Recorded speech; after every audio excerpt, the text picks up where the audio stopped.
네, 여러분 안녕하십니까? 시사토론텐 김광상입니다. 지방선거가 어느새 1년 앞으로 다가왔습니다. 그러다 보니 민선 6기도 이제 마무리를 준비해야 할 단계로 접어들게 됐는데요.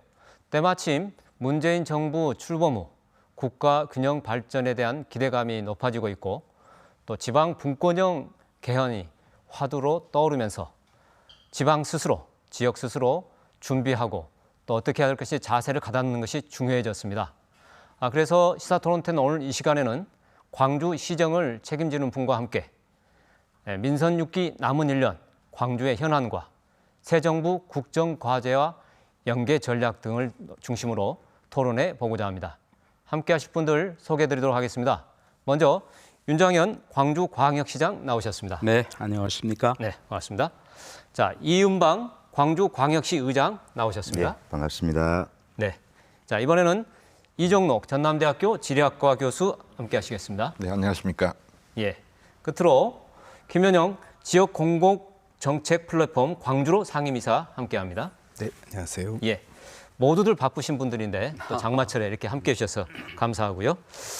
이제 바로 뭐 질문 좀 들어가겠습니다. 뭐 민선 6기가 출범한 지 3년, 그러니까 2014년 7월 1일 아마 취임식을 그렇습니다. 하신 걸로 네, 알고 있어요. 예, 그래서 벌써 임기의 4분의 3이 이렇게 훌쩍 또 지나갔는데요. 먼저 지난 임기 3년 한번 스스로 좀 어색스러울지도 모르겠습니다만 자평 한번 해주시고요. 다른 분들 평가도 들어보고 그다음에 앞으로 과제를 이야기해 보도록 하겠습니다. 예, 먼저 민 시장님 부탁드릴까요? 네, 지금 여전히 우리 시민 여러분들의 삶을 넉넉하지 못하시고 청년들한테 일자리를 충분히 갖지 못하는 안타까운 일들이 이어지고 있습니다. 그래서 첫 시민시장으로 저를 이 일에 맡겨주신 여러 시민 여러분들 생각하면 아직도 송구스럽던 말씀을 먼저 드립니다.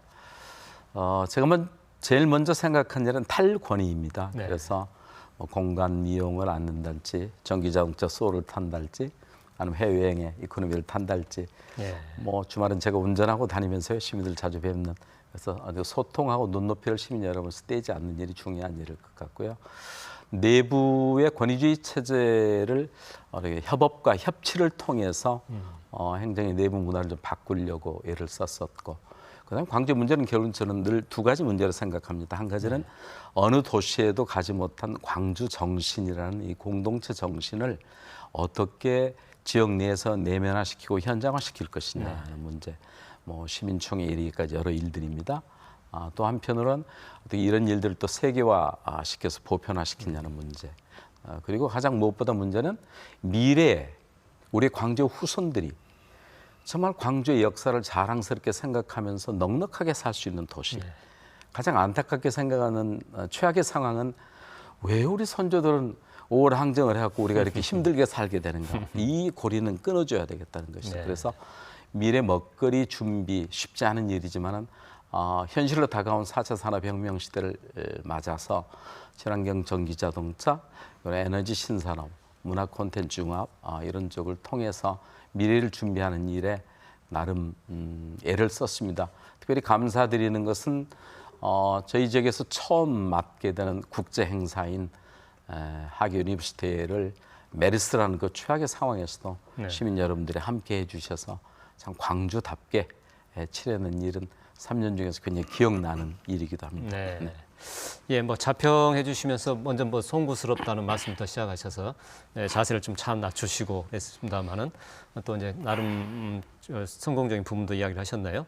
그 남은 1년의 핵심 과제도 사실상 좀 말씀하신 걸로 보이긴 합니다만은 우리 또 시민들을 대표해서 또 시정을 바라보고 때로는 견제도 하는 시의회 네. 대표이신 우리 의장께서는 또 지난 3년을 어떻게 평가하시고 네. 앞으로 과제는 무엇이 핵심이다 이렇게 보시는지 한 말씀 하시죠. 예.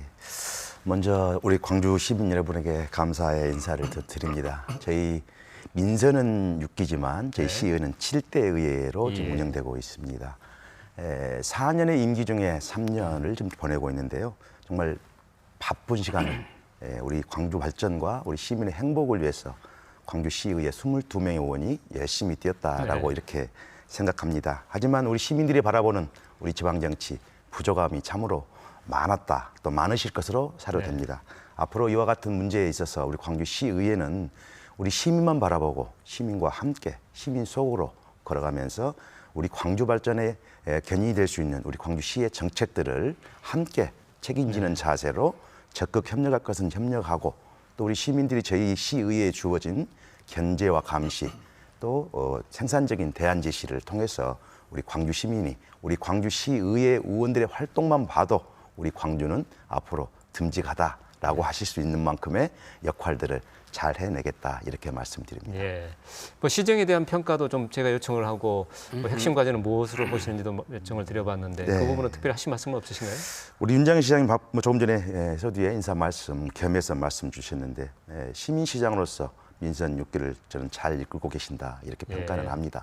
다만 아쉬운 점도 없지는 않은데요. 앞으로 그 책임도 우리 시의회와 함께 공동의 책임이라고 생각하고, 우리 시민들이 만족할 만한 우리 광주시와 시의회의 기능 역할을 다하도록 그렇게 하겠습니다. 예.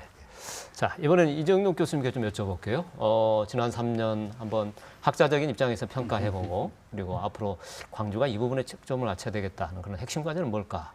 이 부분 한번 답변을 하신다면요. 윤장현 시장의 3년 평가를 한다고 하면 뭐 저는 괜찮다고 봅니다. 예. 제가 아마 윤장현 시장 취임하고 나서 1년 됐을 때 모 신문에 칼럼을 썼는데, 그때 혹시 제가 학점을 어떤 학점을 줬는지 기억하십니까? 제가 이렇게 들춰봤더니 B 플러스를 줬더라고요. 네. 이유는 이 1년밖에 안 됐으니까 뭐 B 플러스를 줬고, 또 뭐 그때 광주와 전남의 상생 뭐 이런 그런 아젠다를 잘 가져갔다고 하는 그런 측면에서 제가 B 플러스를 준 것 같은데, 지금은 B 플러스냐 뭐 B 플러스보다 위냐 아래냐 뭐 이 얘기보다는 저는 윤장현 시장의 지난 3년은 광주시가 새로운 길을 걸어가고 있는 새로운 역사를 쓰고 있는 과정이었다고 생각을 합니다. 네. 무슨 얘기냐 하면, 지금까지 역대 광주시장은 지역 정치인들의 몫이었고요, 또 관료들의 몫이었습니다. 그런데 윤 시장은 그렇지 않았지 않습니까? 네. 시민 활동을 하면서 외곽에서 이제 광주시정을 보다가 그 시정을 책임진 그런 역할을 맡게 됐고, 본인 스스로도 시민시장을 뭐 자처를 했고요. 네. 그래서 지금까지 역대 그 민선 시장들이 꾸려왔던 광주시정하고는 좀 달랐다고 봅니다. 네. 제일 먼저 뭐 시민, 뭐 공동체, 뭐 이런 그런 워딩들이 많이 나왔고요. 또 본인 스스로도 시민시장답게 낮은 리더십을 뭐 이끌어갔고, 뭐 그런 측면에서는 뭐 지난 3년은 뭐 후하게 평가를 해도 뭐 전혀 어색하지 않다고 생각을 합니다. 그런데 이제 아쉬운 것은 명색이 시민시장인데, 과연 광주 시민들이 생각할 때 시민시장이 됐더니 우리가 뭐가 좀 나아졌네, 정말 우리 시민의 어떤 삶이 좀 생활이 좀 나아졌네, 바뀌어졌네, 이런 인상을 과연 주었는지, 이 부분은 한번 반성을 해봐야 할 것이고, 이제 앞으로 1년 동안 아마 그런 부분에 좀 치중을 해서 정말 더, 지금도 그렇지만 더 시민 속으로 좀 들어갔으면 그게 본인이 내세운 시민시장의 어떤 캐치프레이즈하고 맞지 않을까, 뭐 그런 생각을 합니다. 네, 그렇군요. 우리 시장님이나 또 의장님도 뭐 비슷하게 임기를 맞추고 있는데, 특히 시장님 지금 시정에 대한 평가를 하다 보니까 당사자가 앞에 있어서 상당히 좀 대부분 긍정적인 평가를 하시는 것 같기도 합니다. 우리 시민단체 쪽에서 나오신 우리 김현영 이사님, 네. 어떻게 보시는가요? 네. 그 시장님이 첫 시민시장의 타이틀로 시정을 알뜰히 운영해 주시고, 낮은 자세로 시민과 소통하고, 그다음에 그 시민들을 위한 정책을 펼치시는 동분서주한 가운데서 많은 역할들을 하신 것 같습니다. 네. 특히 그 시청 공간을 시민들에게 돌려주는 노력이라든가, 청년들에 대해서 귀를 기울이는 거, 그다음에 광주형 일자리 등 창의적인 좀 그 광주 시정을 펼치려는 노력들에 대해서는 높은 평가를 할 수가 있겠습니다. 하지만 시민시장이라는 기대감이 높았던 만큼 시민들이 피부로 느끼는 광주시의 변화, 공무원들의 변화는 거의 조금 약간은 부정적인 평가를 받는 것이 현실적인 현상인 것 같습니다. 그래서 그걸 왜 이런 문제가 이렇게 발생하게 됐는가 하는 걸 생각해 보니까 총론적이고 좀 담론적인 정책적인 수준에서 시 정책이 펼쳐지다 보니까 시민들이 실제로 느끼는, 피부적으로 느끼는, 공감할 수 있는 정책이나 구체적인 변화 자체가 많이 부족했지 않는가. 네. 그래서 남은 1년 동안에는 최선을 다하셔서 첫 시민시장이신 만큼 많은 노력들이 더욱더 필요할 것 같습니다. 예. 네. 네 분 말씀 쭉 들어보면 대체적으로 좀 긍정적인 평가가 많으신데 역시 또 방금 몇몇 분들 지적하신 것처럼 이제 그런 부분들은 극복해야 될 과제다 이렇게 말씀해 주신 것 같습니다. 어쨌든 지금 모두에 말씀드렸던 것처럼 뭐 국가균형발전, 지방분권 것이 다시 한번 이제 강조되는 시대를 맞았고 그런 시대에 특히나 우리 스스로의 능력이 참 중요한 관건이겠습니다만은 지역사회에 뭐 해보자는 어떤 그런 분위기도 상당히 중요하지 않을까 싶어요. 그래서 분위기가 사회적 분위기 이게 참 중요한데 다행히 최근 들어서 이제 5.18에 대한 재평가를 통해서 광주 시민의 답답함이 상당히 좀 풀렸고, 그렇습니다. 예, 더불어서 그 새 대통령이 호남에 대한 관심도 좀 상당히 좀 표명하고 있고, 그래서 이제 기대감이 상당히 높아지고 있습니다.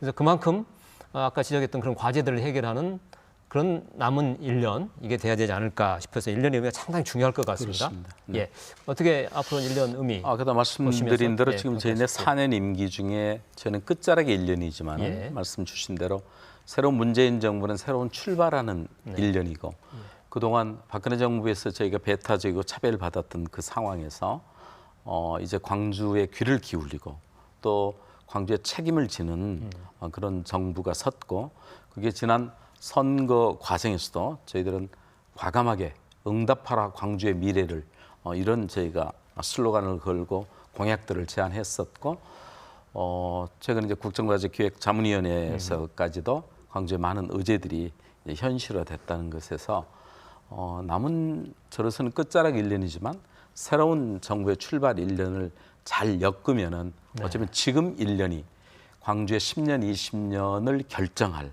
매우 중요한 시기라는 생각을 갖고 저희들이 설정 그런 공약들이 이제 현실화되도록 하는데 최선을 다해야 될 그럴 각오입니다. 예, 뭐 시의회의 우리 대표이신 의장께서도 1년 중요하다고 생각하시겠죠, 당연히? 예, 매우 중요하다고 저렇게 저도 인식을 함께 합니다.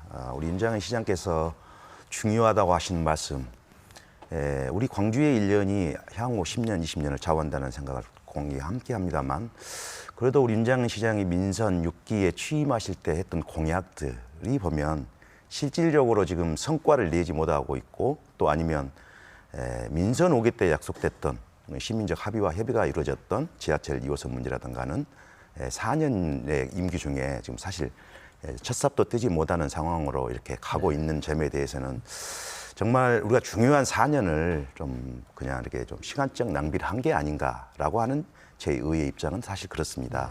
그래서 이제 윤재양 시장이 이제 내년 3월 달에 첫 삽을 지하철 2호선을 뜯겠다 이렇게 약속을 하고 계십니다만 또 그뿐만이 아니라 우리 지금 행정에 있어서도 행정의 난맥상에 상당히 많이 노출되고 있는 부분이 있습니다. 잘 아시는 바와 같이 우리 공공기업들의 우리 산하기관 단체장의 인사 문제도 실질적으로 일을 잘하고 있는 사람도 있었고 물론 또 혁신의 대상인 사람도 있었으리라고 생각합니다. 일괄 사표를 받아서 일괄 수리를 해서 그 공모를 통해서 인선하기까지 걸린 시간이 보편적으로 4개월, 5개월. 지금까지도 도시공사라든가 우리 문화재단 같은 경우는 6개월, 7개월이 다 되는 상황에도 인선이 안 되고 있습니다. 그래서 그것은 저희 의회가 어떤 협조를 해드리고 싶고 아니면 발목을 잡고 할 사안이 아님에도 불구하고 우리 윤재양 시장이 뜻하는 바와 방향을 같이 가지는 않았을지라도 상당히 지금 문제점을 많이 노출하고 있는데요. 정말 1년 그와 같은 시민적 공감대가 형성된 것은 시민적 분란을 다시 야기하고 생산하지 않는 범위 내에서는 빠르게 일들을 추진하고 진행해야 되고 또 인사는 모든 게 만사라고 그랬는데 보편적으로 우리가 외부적으로 말할 때 인사는 정광석과 같이 하는 것이 인사다라는 말이 있습니다.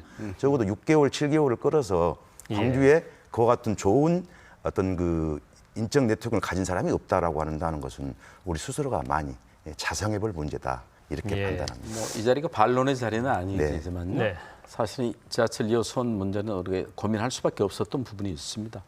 1호선 만들 때 2012년까지 광주 인구를 200만을 만들어 놓고 전 노선을 만들면서 저는 1년에 500억 이상씩 이렇게 지출이 된 상태에서 심각하게 고려할 수밖에 없었고 그러나 지금 시점에서는 지금 총액을 다 확보해서 모든 과정들이 조달청에서도 지금 진행이 잘 되고 있고 제가 시민 여러분께 약속 드린 대로 제 임기 안에 반드시 착공할 수 있는 이의가 없을 것입니다. 네. 예, 뭐 인사 문제까지 좀 상당히 세부적인 이야기를 좀 하셨어요. 그런데 사실 지금 이제 남은 1년의 의미를 다시 한번 잘 짚어보고 네. 우리가 자세를 가감자는 차원이었습니다만은 뭐 두 분이 다른 게 좀 다르시죠? 예, 뭐 꼭 그것 때문에 그런 것은 아니시겠죠? 아까 제가 더 말씀드렸는데 동반자적, 네네, 우리 알겠습니다. 시정을 위한 동반자적 함께한다 이런 말씀드렸습니다. 예. 이제 그 남은 1년의 이제 의미를 다시 한번 잘 짚어보자. 우리의 좌표를 생각해보자. 이 차원에서 지금 계속 이야기를 좀 나누고 있는데, 이 교수님, 모두 아까 말씀드리고 조금 전에 말씀드렸던 것처럼 국가 균형 발전, 균형이 강조되는, 분권이 강조되는 이런 분위기 속에, 어떻게 보면 지역사회의 학계 또, 이런 우리 김영희 이사님처럼 그런 시민사회도 함께 이 남은 1년을 잘 활용할 수 있는 의미를 활용할 수 있는 그런 큰 그림을 잘 그려야 되겠다 생각이 드는데 어떻게 전적으로 보시나요? 동의합니다. 사실 윤 시장님의 지난 3년은 성과를 내기가 좀 어려운 정치 구도였습니다. 잘 아시는 것처럼 박근혜 정부, 우리 호남이 지지를 안 한 정권이었고 그러다 보니까 사실 큰 광주의 큰 그림을 그려가기가 아마 좀 팍팍했으리라고 생각을 합니다. 네. 그럼에도 불구하고 일자리, 광주형 일자리라든지 좋은 아젠다를 선점했고요. 또 지금 빅그린 산단 지금 이것도 예정대로 잘 진행되고 있고 그런 관점에서 보면 전임자가 했던 시정의 연속성을 우리 윤 시장은 쭉 가져왔다, 견지했다 그런 부분은 좋게 평가할 수가 있고요. 그런데 다행스럽게도 이제 마지막 1년 남았는데 지금 이제 우리가 흔히 얘기하는 참여정부 시즌 2의 정권이 지금 들어섰거든요. 네. 또 우리 광주 전남의 아주 압도적인 지지를 받은 정권이고요. 그래서 꽤 많이 지금 친광주 전남화 그런 행보를 취하고 있고 이런 관점에서 본다고 하면 윤 시장이 계획했던 몇 가지 사업들, 큰 광주의 미래형 먹거리라든지 일자리 이런 부분은 아마 현 정부와 아주 좋은 어떤 교감 속에서 아마 잘 일이 진행될 수 있지 않을까. 아마 들리는 소문에 의하면 지금 윤 시장이 추진하는 어떤 그런 과제들이 국정 100대 과제에 포함됐다는 얘기도 들리고 그래서 아마 1년을 아마 농사를 잘 지으시면 아마 광주에 아마 한 10년, 20년의 그림을 만들어 놓지 않을까. 또 그 그림이 좀 더 그려야겠다고 하면 다음 선거에 또 나오셔도 될 것 같고요. 지금 하여간 문재인 정부는 제가 보면 광주 전남의 지역 발전, 특히 광주 어떤 지역 발전에 아마 좋은 청신호가 좀 켜졌다. 저는 그렇게 평가를 합니다. 문제는 우리가 어떤 준비를 하느냐, 윤 시장이 어떤 리더십을 보이느냐, 이게 관건이라고 봅니다. 예, 조금 더 큰 그림도 그릴 기회라고 좀 보여지는데 우리 시민사회 쪽에서는 또 어떻게 보시는가요? 네, 저는 지금 문재인 정부가 들어서서 좋은 환경이나 분위기를 만들어진 것 같습니다. 다만 하드웨어 중심이라든가 개발 중심의 사업, 그다음에 예산 따오기 식의 사업은 지양이 돼야 된다고 생각합니다. 특히 이제 광주 브랜드가 뭔가 하는 것을 정확한 큰 로드맵 속에서 예산 확보라든가 아니면 부지를 어떻게 활용할 것인가에 대한 문제라든가 전체적인 그림이 나오는 과정에서 산업 발전이라든가 미래형 먹거리 문제가 구체적으로 설계되지 않고서는 이건 개발로 말하면 난개발이 될 가능성이 높은 것 같고요. 특히 문재인 정부가 8대 공약을 광주에 내세웠습니다. 공항 문제도 있고 아시아 문화전당에 대한 문제도 있고 여러 가지 것이 있는데 실은 광주시가 3년 동안 해오면서 여러 가지 일을 했습니다만 아까 제가 서두에 밝혔듯이 담론적이고 총론적인 것을 제외하고서 구체적인 설계도나 그림이 없는 문제는 큰 문제인 것 같습니다. 그래서 제가 조금 보완을 드려도 되겠습니까? 제가 조금만 더 말씀드리고요. 그것은 이제 시민이 느끼는 바가 조금 그러는 것 같고 구체적인 이제 광주형 일자리에 대해서는 다시 말씀을 올리겠습니다만은 그 구체적인 진행 정도라든가 과정 자체가 시민들에게 공유되지도 않고 공무원들이 해나가는 정책 자체가 시민들 속에서 실질적으로 이야기되고 있는 과정도 빠진 것 같고요. 그러다 보니까 실질 그림을 그리고 실제로 문재인 정부 하에서 광주가 더욱더 발전할 수 있는 계기가 마련돼야 되는데 우리가 얼마만큼 준비되어 있는가 하는 문제는 따져봐야 될 것 같습니다. 네. 그 점에서 잠깐 말씀드리면 네. 이제 두 가지 관점인데 한 가지 말씀에서 하드웨어 중심은 저희는 크게 세 가지 3대 밸류를 잡고 있습니다. 그래서 광주는 친환경 자동차 선도 도시로서 이미 국제적으로 위상을 가졌습니다. 그리고 국가 사업으로서 3,030억 원 예산이 이미 집행이 되고 있고요. 네. 그래서 제가 다보스 포럼이나 중국의 정기정책 백인 포럼 같은 데 초청을 받아서 오히려 대구나 울산 같은 데에서 광주 선도 도시를 재고해달라 이런 시의원들의 기자회견이 있을 정도로 그렇고요. 또 한국전력과 함께 저희 매체에서 남구 대천에 이미 46만 평, 이 교수님 잘 아시겠지만 저희들이 지방산단 또 4개월 만에 그린벨트를 해제해서 그전에 이제 하반기부터 바로 이제 기공식이 들어갈 것입니다. 또 말씀하셨던 광주형 일자리 문제는요. 대한민국 어느 곳에서도 노사 문제를 사회통합형으로 접근해서 이만큼 진행된 곳이 없습니다. 네. 지난 22일에는 22개 노사, 정, 학, 관 함께해서 4개 임금 체계를 어떻게 할 것인지, 노동 시간을 어떻게 할 것인지, 원하층 문제는 어떻게 할 것인지 이런 모든 문제에 대해서 22개 기관이 협약을 해서 저희들이 이건 담론의 수준이 아니고 대한민국 정부에서 이 방법이 아니고는 이제 기업에서 일자리를 창출해서 방법은 없다. 단지 이제 저희들 힘으로는 부족하죠. 이 부분에서 이제 중앙 정부가 함께 손을 잡아줄 수 있는 계기가 됐다고 말씀드릴 수 있겠습니다.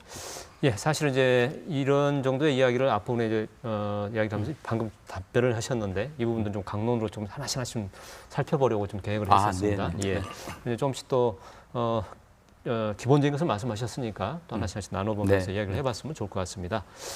역시 지금 이야기를 하셨으니까 바로 이어서 이야기를 들어가면 좋을 것 같은데요. 역시 뭐 광주형 일자리 가장 시민들이 많은 관심을 갖고 있는 분야 중에 뭐 첫 번째일 수도 있는 사안이라고 생각합니다. 그래서 조금 말씀하셨는데 전에 말씀하신 것처럼 이렇게 좀 진전이 있는 것 같이 또 말씀하셨어요. 시민들 사회 속에서는 아까 우리 김 이사님이 지적한 것처럼 이게 뭐 공유가 되지 않는 느낌도 좀 있어서 과연 그런 그 노사정, 노사민정 이렇게 대타협이 이루어지고 있는가 이런 부분에 대해서 이제 의구심도 있고, 예, 뭐 문재인 정부가 다행히 뭐 일자리 창출 모델로까지 언급하면서 뭐 기대는 되긴 합니다만은 그렇다면 지금 현재 상황을 조금 더 정확하게 좀 이야기 좀 해주시고 앞으로 어떻게 될 것인지. 뭐 일종의 뭐 타임테이블이 있다면 말씀해 주시고 이렇게 하면 좋을 것 같아요. 예, 그러고 나서 다른 분들 또 이 부분에 대해서 이야기를 하시죠. 광주형 일자리는 광주가 살아남기 위한 유일한 생존 전략으로 생각하고 있습니다. 수도권 지역도 아니고 항구 도시도 아닌, 그리고 기업의 대자본과도 없는 이 상태에서 기업을 유치해서 산다는 것이 사실 어려운 형편입니다. 유일한 방법은 일하기 좋고 기업하기 좋은 환경을 만드는 것인데요. 그걸 남들이 만들어주는 게 아니라 정책 민주화를 했던 광주에서 이 공동체의 힘을 믿고 경제적 민주화를 이루는 과정이죠. 그래서 적정 임금, 적정 노동 시간, 저희들은 뭐 노동연구소에서 나온 저희들이 용역 결과는 4천만을 넘지 않는다면은 기업이 유치하면 되겠다. 그래서 거기에서 그럼 노사가 우선 합의할 수 있겠느냐. 근데 우선은 아마 김상임 씨 기억하시겠지만은 이런 문제를 제기하는 순간 바로 문제가 닥치는 것은 동일노동 동일임금인데 무슨 소리냐 이런 지역 노동계 또는 학계 여러 문제를 다룰 수 있습니다. 그런데 다행히 이 문제에 대해서 가장 이해 당사자일 수 있는 기아차 광주 공장 노조도 이 일에 동의를 하고 있고, 항노총 지역본부는 철저히 광주형 일자리를 지지하는 정당과 후보를 지지하겠다 이렇게까지도 함께하면서 앞서도 말씀드렸듯이 그 일들이 이제 더 나은 일자리위원회는 실무위원회를 통해서 구체적으로 노동 시간은 어느 정도로 특근, 야근, 휴일수당, 휴일을 줄이면 임금은 어느 정도 하는 것이 좋을 것이냐, 원하층 문제와 관계 때문에 생긴 임금의 격차를 어떻게 줄일 것인지 이런 문제에 대해서 실무협약의 서명을 22개 기관이 함께 했습니다.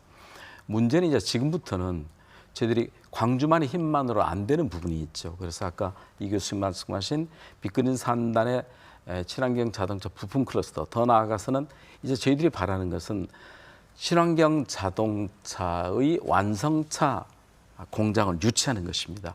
그래서 지금 8, 9천만 원 이렇게 해가지고는 지금 대한민국의 완전한 그 경쟁력의 위기에 처해 있기 때문에 이걸 광주에서 지금 만들어 가고 있고 지난번 장하성 정책실장도 광주의 이 일들이 확고하게 이르게 되는 것을 저희들이 알고 있으니까 이제 중앙정부에서 손을 내밀겠다. 그래서 여기는 세제 혜택은 어떻게 하고 이 공단은 어떤 지원을 하고 이런 걸 통해서 이제 광주만 어렵게 가지 않게 손을 건네잡고 가겠다 하는 이런 광주만의 일이 아니라 앞서 말씀드렸듯이 대한민국의 결국은 일자리는 지금같이 재정의 투입을 통한 공공 영역에서 일자리는 한계가 있습니다. 예산 투입. 결국은 네. 기업에서 만들어야 되기 때문에 그러려면은 적정 임금과 적정 노동 시간은 사회적 대통합이 없으면은 한 발짝도 못 나와서 어쩌면 저게 대한민국은 몇 년 기회가 남지 않았다고 생각합니다. 네. 그래서 이 일들에 있어서는 어디까지 됐냐, 실체를 보여달라 이렇게 질문 당연히 가질 수 있으신데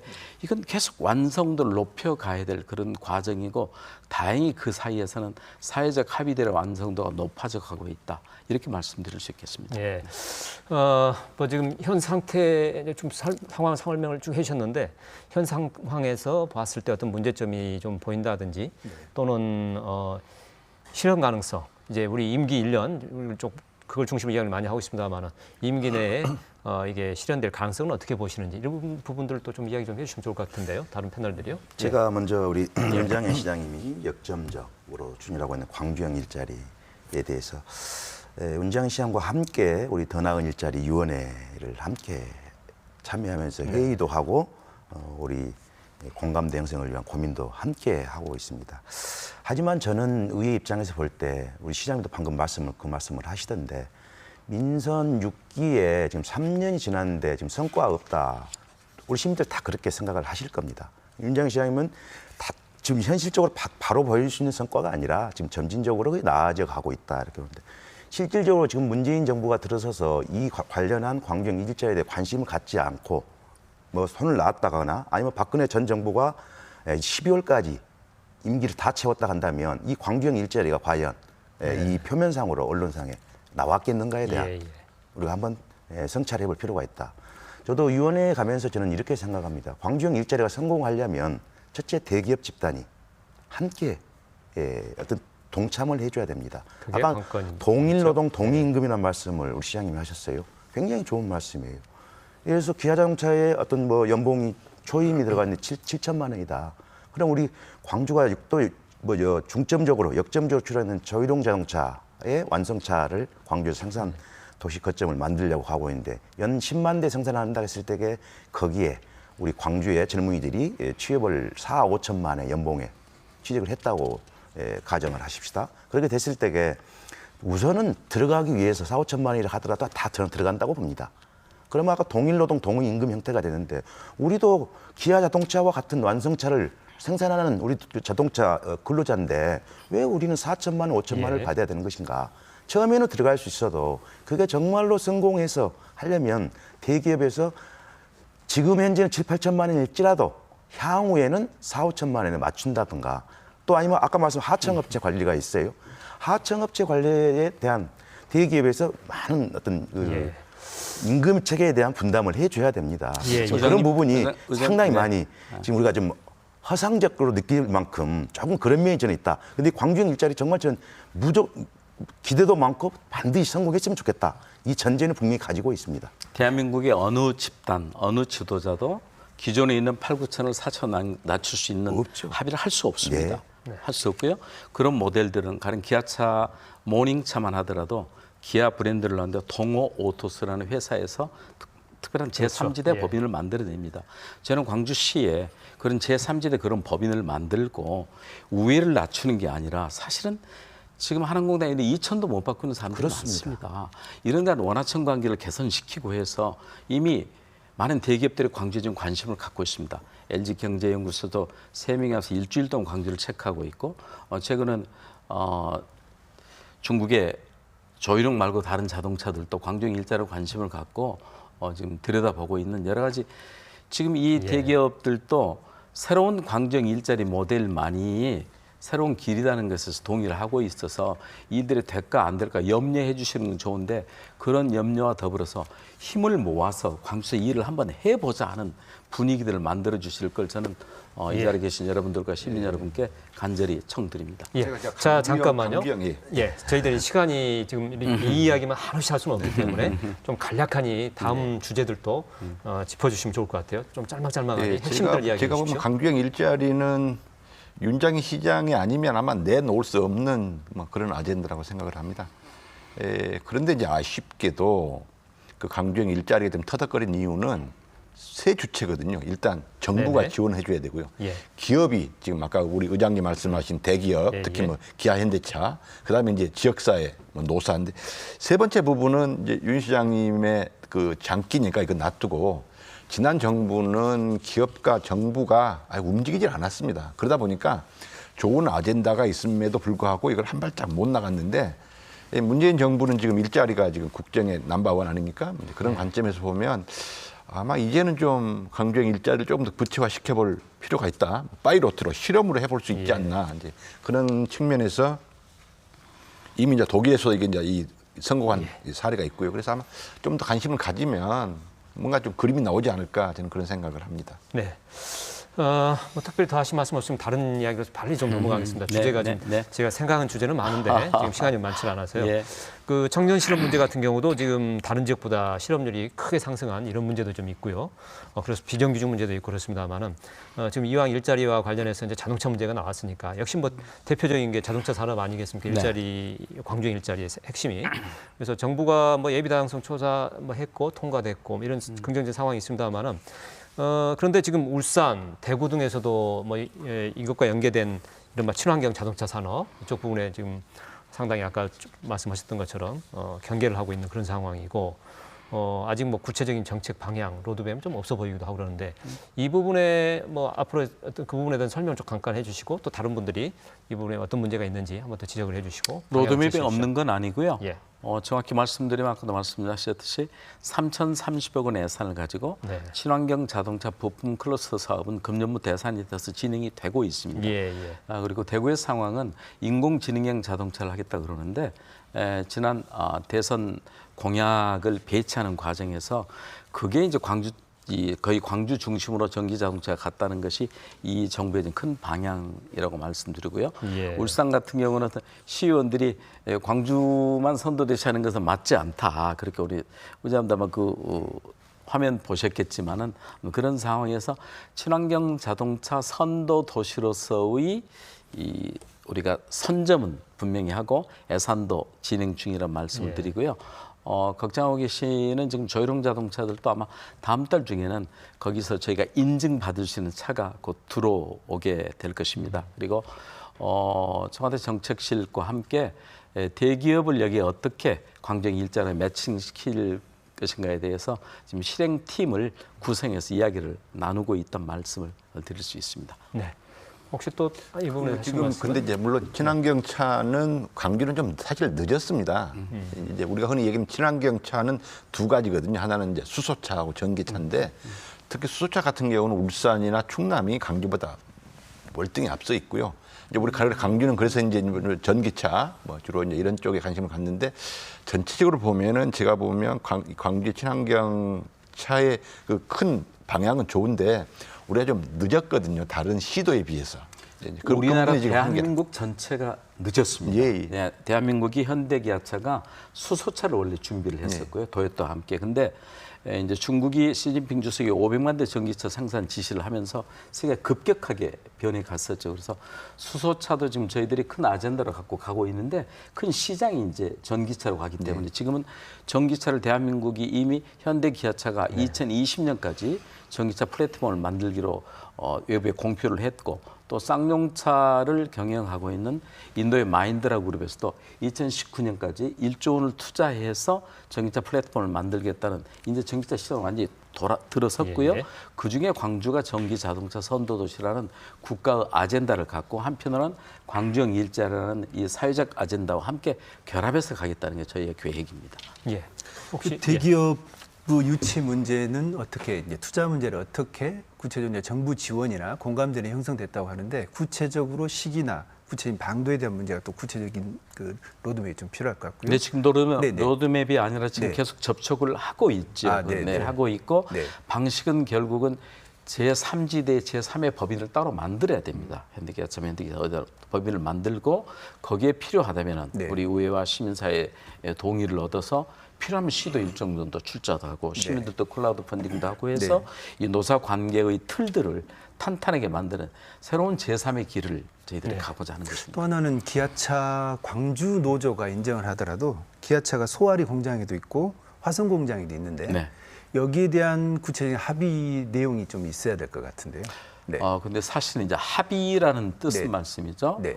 예, 당사자는 아닙니다. 네. 기아차 노조는 당사자는 아니고 이 일에 대해서 저희들의 가는 길을 막지만 않는다면은 저희들이 제3의 길을 가고 있기 때문에 지금 그분들의 임금을 낮추자는 게 아니라 네. 새로운 제3지대 법인을 만들 때는 그동안에 일이천 정도 원하청 이런 관계에서 최소한의 생활 수준을 할 수 있는 일할 수 있는 조건 그리고 그 조건에 맞는 임금에 대기업도 이 정도면 투자할 수 있겠다는 조건을 지금 맞추는 일들을 저희들이 계속 협의를 해가고 있는 중입니다. 제가 친환경 자동차를 해서 짤막하게. 우리 시장님에게 한 말씀만 더 드리면요. 실질적 생산과 수요가 맞아떨어져야 그 산업이 발전한다. 저는 이렇게 생각합니다. 우리 광주가 추구하는 친환경 자동차, 특히 우리 교수님도 말씀하신 전기차, 이게 광주의 생산 거점을 확보하고 생산량을 늘리려면 실제 수요가 있어야 됩니다. 좀 정부 정책으로 전기차를 타면 지원을 하기는 합니다. 그런데 충전할 수 있는 인프라가 갖춰져 있지가 않습니다. 그런 문제 잘 아시는 바와 같이 이제 제주도는 이제 관광을 하는 이제 도시다 보니까 전 차량을 뭐 전기 자동차로 좀 바꾸기 위한 이 각 곳에 지금 충전소를 확충하는 것을 굉장히 신경을 많이 쓰고 있는데 우리 광주 같은 경우도 우리 시장님도 전기차를 타고 계시고 저도 전기차를 타보면 매우 성능이 저는 좋다 이렇게 느낍니다. 근데 실질적으로 많이 비싼 감을 시민들이 가지고 있고요. 충전할 곳을 찾지 못해서 전기차 실질적으로 수요 대비 욕구 대비 우리가 지금 그런 인프라를 우리 행정이 해줘야 되는데 그걸 좀 못하고 있는 부분이 저는 좀 매우 아쉽게 생각합니다. 행정의 한계는 있지만요. 우리 다행스러운 것이 한국전력이 가까이 있어서 한국전력과 함께 협업해서 전기장도 생산 도시와 함께 의장님께서 지적하신 스마트 에너지 시티, 그래서 직접 이렇게 가장 많이 활용이 되는 그런 도시로서 바꾸고자 하는 계획들을 함께 만들고 있습니다. 뭐 그건 과제로 지적을 해주셨고요. 뭐 세간에서도 많이 지적되는 과제 중에 하나죠. 그 친환경 자동차 산업하고 또 광주시가 좀 신경을 쓰는 먹거리 뭐 이런 차원에서는 역시 그 전남과 상생하는 사업 중에 하나인 에너지 산업, 뭐 에너지 밸리라고도 이렇게 하는데 이 부분인데. 이 부분에 어떤 특별한 것을 좀 밝히실 게 있으시면 이야기해 주시고 또 이 부분에 대해서 문제점이라든지 좀 지적할 과제들 설명해 이야기해 주시죠. 에너지는 최초에는 우리 이제 총리가 된 이낙연 총리님, 전남지사님과 함께 광주에는 새로운 미래의 먹거리 상생 과제로서 시작했지만 사실은 이건 아시다시피 철강, 조선, 중화학 이런 게 다 지금 어려움에 처해 있는 한국 입장에서는 새로운 이제 국가 성장 동력으로 저희들 만드는 것이 저희들 계획이고요. 안타깝게 제가 민선 6기 들어와서 한국전력이 이렇게 이미 오기로 돼 있음에도 불구하고 아무런 준비가 돼 있지 않았습니다. 그래서 마치 제가 그 농담 비슷하게 땅 분양 사기꾼이 돼버렸다 이런 표현을 했는데 기업은 53개 정도 이미 유치가 돼 있습니다. 근데 공단이 준비가 안 됐었는데 이제 공단에 다 준비가 되고 있어서 그건 활발하게 갈 거고요. 참고로 이제 이 에너지 산업은 지금까지 발전과 송전 개념에서 전기 저장 장치, 그리고 초고압 직류 전환 장치 이런 식으로 새로운 이제 R&D 쪽에 표준을 만들어가는 일에 광주가 에너지벌이 그 중심이 되려고 생각하고요. 나중에 말씀이 계실지 모르겠지만 한전공대만 하더라도 광주 전남이 서로 상생 의제를 삼아서 간다면은 굉장히 큰 폭발력을 갖고 있는 그리고 이게 전기 자동차와 에너지가 따로가 아니라 사실은 융합의 그런 관계에 있기 때문에 저는 굉장히 좋은 기회를 이렇게 맞아들일 수 있다고 생각합니다. 아주 좋은 지적입니다. 실제로 지금 이 강경 일자리, 친환경차, 한전, 에너지밸리 이게 다 하나 한 세트거든요. 그런데 저는 좀 아쉬운 게 광주시장도 그렇고 전남지사도 그렇고 한전을 좀 잘 효율적으로 좀 못 따랐던 것 아닌가 싶어요. 뭐 이 공기업이지만 우리 국민에는 뭐 이 공기업 아니겠습니까? 그럼에도 불구하고 광주시와 전라남도가 좀 전략적으로 한전에게 구체적인 것을 제시하고 그것을 지역에 그 기업이 투자할 수 있게 하고 뭐 그래야 되는데 그걸 좀 저는 못했다. 뭐 그 이유 중에 하나가 말로는 광주시와 전라남도가 상생하면서 뭐 서로 예. 네, 뭐 광주로 가져오고 전남으로 가져가고 뭐 이러다 보니까 아닙니다 시장님. 뭐 그러다 보니까 광주 한전 입장에서는 뭐 좀 뭐 이렇게 구경하고 있는 뭐 그러다 보니까 실제로 한전이 혁신도시로 왔음에도 불구하고 지역 산업화로 빨리 못 끌어들이는 게 저는 좀 아쉽다. 그래서 앞으로 협업에 좀 1년 아쉬움이 동안은 있다. 네, 그 부분은 좀 관심을 가져야 될 거예요. 늘 부족한 예, 것은 또- 채워야 되겠죠. 네, 또 다른 뭐 지적하실 분 있으시면 하시고 그렇지 않으면은 다른 이야기로 넘어갔으면 좋겠는데 역시 지금 광주에 뜨거운 문제 중에 하나는 공공항. 네. 예. 이 문제 지금 어떻게 상황이 어떻고 앞으로 조만간에 어떻게 해결을 할 것인지 이야기를 좀 해주시고 또 다른 분들 이야기 듣죠. 예. 광주 가장 현안 사업이죠. 우리는 밀어내고 싶고 또 받을 곳에서는 편찮은 일이고 그러나 국가적으로는 수원과 대구와 광주가 의제로 설정이 됐고 영역이 진행 중인 상태에서 새로운 정부 출범을 맞아서 기부대 양해 방식으로는 너무 우리가 오래 걸리고 한계가 있다. 국가가 직접적인 재정 투입이 좀 필요하다. 여기까지 제가 요구를 하고 있는 상태고요. 지금 영역을 통해서 몇 군데 이제 대상 지역들이 정리가 되고 있는 상태고요. 대원칙이 있습니다. 상생하려는데 나는 싫은데 당신은 받아라. 이건 누가 받더라도 그건 아니 될 일이죠. 이 교수님이 지혜를 주실 걸로 생각합니다만은 그래서 저희는 이 일들은 저희들이 얼마나 성의껏 그 가야 될 대상 지역에 뭐 정말 종합 그 지역이 살아남을 수 있는 종합 선물 세트를 잘 준비하고 또 더 나아가서는 이제 특정 대상 지역 같은 경우는 우리의 여러 공항 문제까지도 고민들을 심각하게 해서 하되 대원칙은 모든 것을 따로가 아니라 함께 정보를 공유하고 네. 투명하게 하되 또 우리 이지사님 총리로 계시니까 경우에 따라서는 그런 지혜들도 함께 구해서 가겠다는 거고요. 지금 과정은 그대로 가고 있습니다. 그런데 할 수 있다면 정말 후보지로 공모해서 우리 군 같으면 하겠다 이럴 정도로 우리가 좋은 준비를 할 수 있으면 좋겠는데 네. 그런 고민들의 지점이 있습니다. 예. 근데 저는 다른 의견인데요. 역시 윤장희 시장도 광주시장의 시각으로 지금 군공항을 얘기하는 거예요. 무슨 얘기냐 하면 사실은 광주가 그러면 안 되거든요. 광주가 무한공항으로 광주공항의 기능을 진즉 주기로 했거든요. 글쎄요. 뭐 그랬어야 되는데. 예. 광주 무한고속도로가 2008년에 생기면 준다고 해도 안 줬고요. KTX가 완공되면 준다고 해도 안 줬고요. 물론 광주시 입장도 이해를 못하는 것은 아니지만 지금 광주공항의 민간공항 기능을 무한으로 다 옮겨줬고 우리는 양보를 한 거죠. 광주시 입장에서는 양보를 또 하고요. 그다음에 여기 군공항도 드러내야 되겠고요. 드러내면 어차피 전라남도로 가야 되니까. 근데 광주시가 그건 않고 이제 같이 이제 지금 내보내려고 하고 후보지를 정한다고 하는데 이건 정말 넌센스인 거예요. 예. 또 하나는 그렇습니다. 아마 윤 시장님, 제가 아는 윤 시장님은 시장 전에는 합치자 몇 번 얘기했는데 시장 되고 나서는 이건 뭐 계속 홀딩하고 있더라고요. 광주공항을.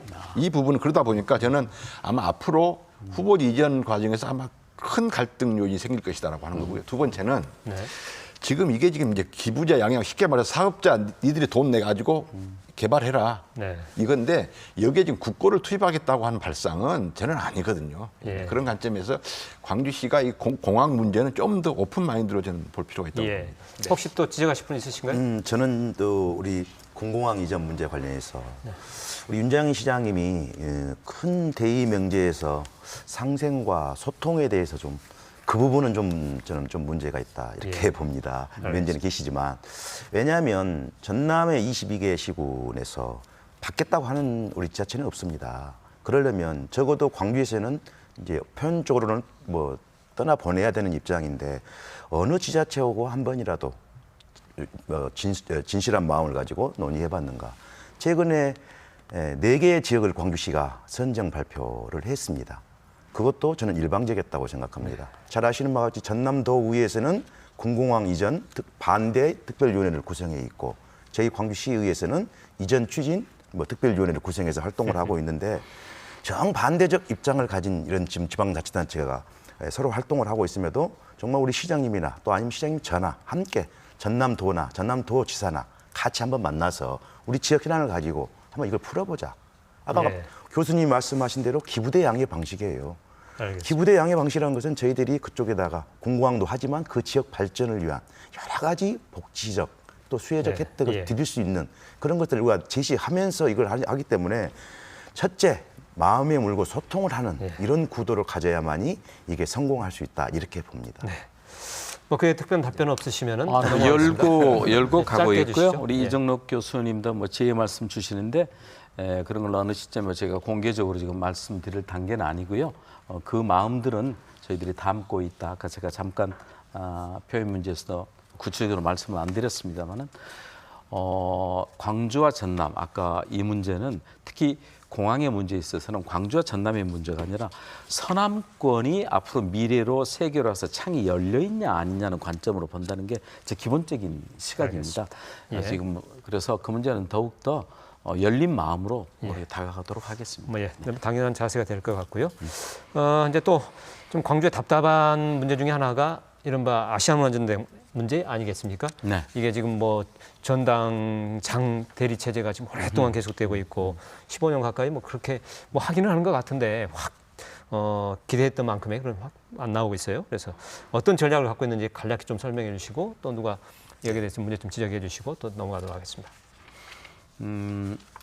아시아문화전당이지만 국립이지만 아시아를 향하고 문화를 통해서 허브를 하겠다는 것인데 사실 이제 시 정부는 협력하고 협업하는 관계 제가 운영 주체가 아니라는 한계는 분명히 있습니다. 책임 모면 유책이 아니고 더구나 이제 박근혜 정부의 문화 정책의 난맥상 속에서 이게 하드웨어만 지어놓고 예산을 하는데 적절하게 운영의 주체의 시스템 부재 때문에 안타깝기는 저희도 굉장히 안타까운 면들이 많죠. 그런데가 불을 잘 지펴야 되는데 아궁이에 불 넣었다 빼버렸단 말이죠. 네. 이제 그 상황을 이제 2.0을 이 프로젝트를 통해서 새로운 계기가 마련될 것이라고 생각하고요.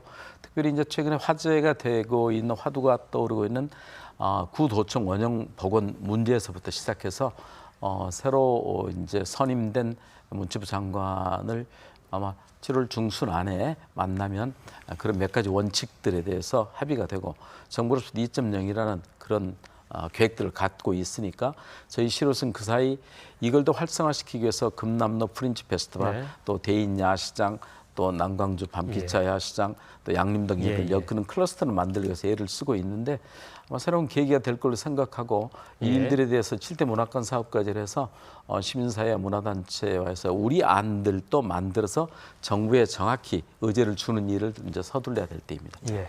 그 시민단체 쪽에서는 이 네. 부분에 대해서 아시아 문화 중심 도시 조성 사업은 어떻든 국책 사업입니다. 그래서 특히나 이제 문재인 정부 새 정부가 들어서서 관심과 의지가 강하게 있는 것이 첫 번째로 저에게 긍정적인 효과를 작용하는 것 같고요. 이 기회에 법과 제도를 제대로 만드는 문제. 그렇죠. 네. 또 하나는 이걸 통해 가지고 재원을 확보하는 문제 무엇보다 중요한 것 같습니다. 지금까지 이명박 박근혜 정부 하에서는 국책 사업이라고 했지만 국책 사업으로 인정하지 못했기 때문에 지지부진한 면이 있었던 것 같고요. 이제 우리는 이제 그런다고 하더라도 이제 문제점 한 번쯤 짚어봐야 될 필요가 있을 것 같습니다. 특히 민주당 같은 경우에는 이게 지속적인 어떻게 보면 이제 여기에 이제 국민의당도 있습니다만은 지금까지 민주당이 상당히 이쪽 광주 지역에서 여당의 역할을 해왔었는데 민주당의 무책임하고 무능한 역할 거기에 따라서 구체화되지 못한 문제도 있는 것 같고요. 시도 마찬가지인 것 같습니다. 그 책임에서 좀 벗어나지 못하는 좀 문제는 있을 것 같고요. 이게 지속적인 관심과 지속적인 노력, 그 다음에 이제 정부하고 소통 문제, 책임을 전가하고 떠넘기는 문제는 아닌 것 같습니다. 당연하죠. 네네. 이것이 좀 중요할 것 같고요. 예. 앞으로 어떻게 풀 것인가 하는 문제는 역시 공약 사업으로 구체적으로 제출을 하셨기 때문에 광주시를 중심으로 해서 의회, 그 다음에 시민단체, 전문가들이 공동으로 협력하는 형태로서 좀 해결해야 될 것 같고요. 또 하나는 이제 이것을 풀기 위한 것이 어떻든 이제 지방과 중앙의 협치 문제, 지역 내의 협치 문제, 요걸 좀 만들어야 될 것 같고 이걸 실현하기 위해서 이제 제도적인 차원에서는 문화부시장 형태의 제도를 좀 갖추는 건 어떠 하겠는가 하는 걸 제안을 또 해보고요. 네, 조례에 명시된 사회적 협약을 통해서 행정부하고 일부 지금은 약간 이제 일부인 것 같은데 좀 더 폭넓은 협약을 좀 맺어가지고 구체화하는 작업들이 필요할 것 같습니다. 예. 예. 좀 많이 준비하셨는데 이야기를 좀 더 길게 나눴어야 되는데 시간이 좀 제가- 마무리할 시간이 돼서 네. 지금 죄송합니다. 아, 그래요? 예, 그래서 지금 일단 시장님이 마지막으로 네. 예, 뭐 지금 사실은 뭐 광주형 문제도 물어보고 싶고 막 했습니다만은 시간이 없으니까 간략하니 마무리해 주시고 혹시 시간이 남으면 그때 의장님께 시간을 드리도록 그렇지 않으면 이걸로 마무리하겠습니다. 예. 네, 저는 이제 광주의 시간이라고 생각합니다. 우리가 광주가 외면받고 소외받았던 이 상황이 끝나고 부족함이 있겠지만은 광주가 나름의 미래를 위한 4차 산업의 구조까지 준비를 했습니다. 이 새 정부와 맞물려서 갈 때 무엇보다 중요한 것은 우리 시민들 내부에서 이제 새로운 희망의 시대를 우리가 만들겠다는 서로의 연대와 협치, 이 마음이 광주를 바꿀 수 있으라고 생각합니다. 예. 시간이 없는 거죠, 지금? 예. 자, 그러면 더 이상 좀 죄송합니다. 예, 다음에 또 한번 기회를 마련할 수 있도록 하겠습니다. 예, 뭐 저희들이 너무나 큰 문제들을 다루다 보니까 시간이 부족한 것이 매우 아쉽습니다. 이 정도에서 오늘 일단은 마무리하고 다음 기회를 또 마련하도록 그렇게 하겠습니다. 늦은 시간까지 함께해 주셔서 고맙습니다. 네. 민선 6기 지난 3년 동안 어느 부분에서는 성과도 있었지만 또 아쉽거나 또 뭔가 실망스러운 부분도 있었을 것 같습니다. 이제 남은 시간은 1년. 그러나 결코 짧지 않은 시간일 텐데요. 마무리해야 될 중대 과제들도 남아있고 또 다시 한번 도전할 기회도 남아있는 것 같습니다. 문재인 정부 출범으로 기대감이 높아진 지금 우리 다시 한번 지역의 미래를 이끌어갈 대안과 전략을 찾는 데 함께 지혜와 힘을 모아야 될 것 같습니다. 시사토론10 오늘 여기서 접겠습니다. 시청해 주셔서 고맙습니다.